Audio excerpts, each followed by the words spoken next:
menindaklanjuti surat edaran PLT Gubernur Aceh nomor 480 garing 4820 tanggal 12 Maret tentang cegah COVID-19 atau Corona, dan juga surat edaran dari Dinas Pendidikan Aceh nomor 421 garing A garing 3016 garing 2020, disampaikan bahwa untuk proses belajar mengajar dilakukan di rumah mulai tanggal 16 sampai dengan tanggal 30 Maret 2020.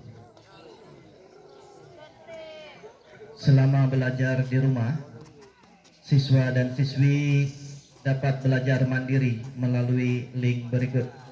Yang pertama, https://is.gd/info-un2020, dan juga aplikasi Si Jempol beserta tutorialnya ada di http://bit.ly.si_jempol.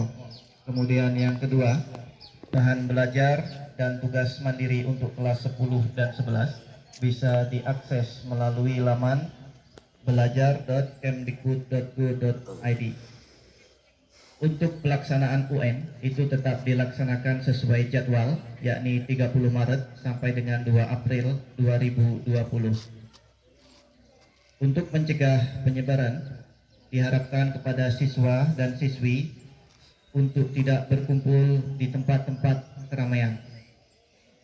Jadi selama 14 hari masa karantina, siswa dan siswi ini diharapkan menghindari tempat-tempat keramaian ini untuk mencegah penyebaran virus. Diharapkan kepada siswa dan siswi ini untuk dapat membiasakan pola hidup bersih, yakni cuci tangan dengan sabun, kemudian hindari kontak fisik secara langsung, dan juga jangan lupa sholat 5 waktu dan juga doa mohon dijauhkan dari bala.